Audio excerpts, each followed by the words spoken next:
اگر آپ کو ہماری تاریخ سے لگاؤ ہے، اگر پرانی عمارتوں کی خاموش دیواروں سے آپ کو ماضی کی صدائیں سنائی دیتی ہیں تو آپ بالکل صحیح جگہ پر ہیں۔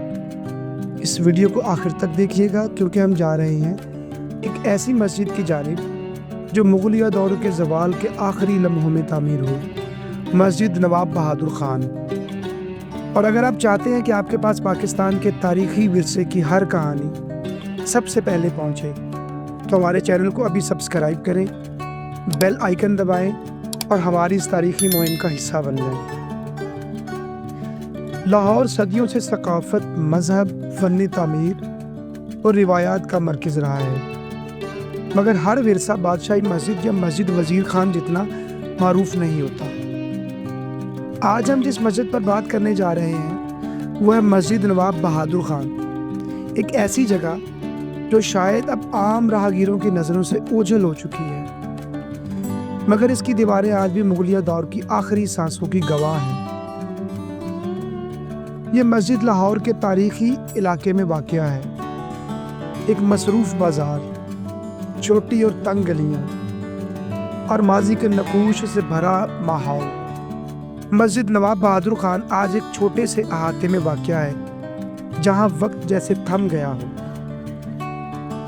مسجد کے دروازے پر موجود پرانی تختی اور خستہ حال دیواریں گواہی دیتی ہیں کہ یہ کوئی عام عمارت نہیں بلکہ ایک تاریخی ورثہ ہے جو اپنا وجود برقرار رکھنے کی جنگ لڑ رہا ہے۔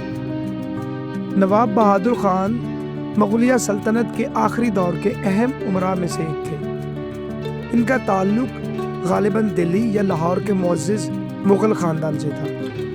انہوں نے جب محسوس کیا سلطنت مغلیہ کمزور ہو رہی ہے تو انہوں نے ایک ایسا کارنامہ انجام دیا جو ہمیشہ کے لیے ان کے نام سے جڑ گیا، ایک مسجد کی تعمیر۔ یہ مسجد محض اینٹوں اور پتھروں کا مجموعہ نہیں بلکہ ان کی مذہبی وابستگی، فن تعمیر سے لگاؤ اور لاہور سے محبت کا اظہار ہے۔ مسجد نواب بہادر خان کی تعمیر مغلیہ طرز پر کی گئی، یعنی گنبد، طاقیں، باریک نقاشی اور خوبصورت محرابیں۔ مسجد کا سین سادہ مگر پروقار ہے اور داخلی دروازے پر کیا گیا کام ہمیں مسجد وزیر خان یا دہلی کی جامع مسجد کی یاد دلاتا ہے۔ مسجد میں استعمال ہونے والا سرخ پتھر اور سادہ مگر متوازن ڈیزائن ہمیں بتاتا ہے کہ یہ مسجد زیادہ ظاہر داری کے لیے نہیں بلکہ اخلاص سے بنائی گئی تھی۔ جس وقت یہ مسجد تعمیر ہوئی مغلیہ سلطنت سیاسی طور پر زوال کا شکار تھی۔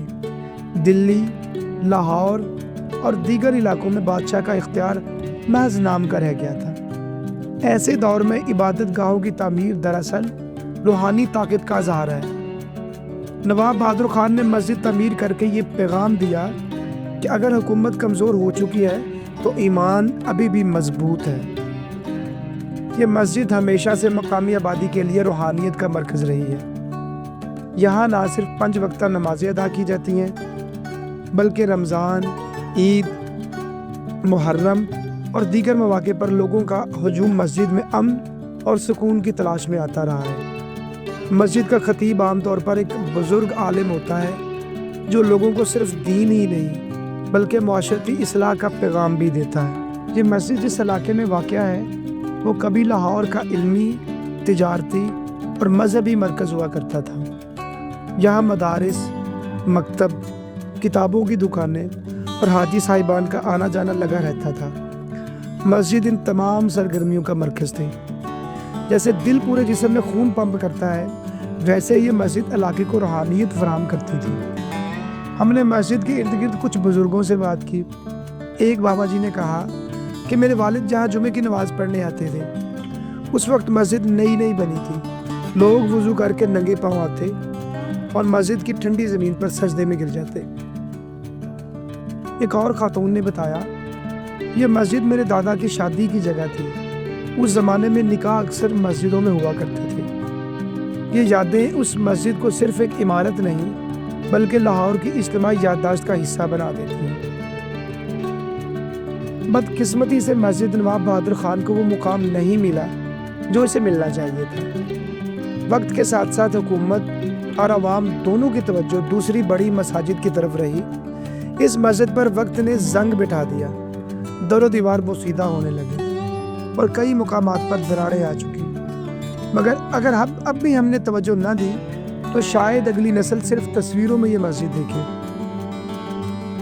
اس تاریخی ورثے کی بحالی ہماری اجتماعی ذمہ داری ہے۔ حکومت، محکمہ آثار قدیمہ اور شہری مل کر اگر چاہے تو اس مسجد کو اصل حالت میں بحال کیا جا سکتا ہے۔ اور صرف حکومت ہی نہیں، اگر آپ اور ہم جیسے لوگ بھی اپنی دلچسپی کا اظہار کریں، آگاہی پھیلائیں، تو یہ ورثہ محفوظ رہ سکتا ہے۔ مسجد نواب بہادر خان ایک ایسی جگہ ہے جہاں ماضی، حال اور مستقبل ایک دوسرے سے ہم کلام ہوتے ہیں۔ یہ مسجد ہمیں یاد دلاتی ہے کہ عمارتیں گرتی ہیں، حکومتیں بدلتی ہیں، مگر ایمان، یادیں اور ورثہ ہمیشہ زندہ رہتا ہے۔ تو آئیں اس مسجد کو صرف دیکھنے نہ جائیں، اسے محسوس کریں، سمجھیں اور اپنی شناخت کا حصہ بنائیں۔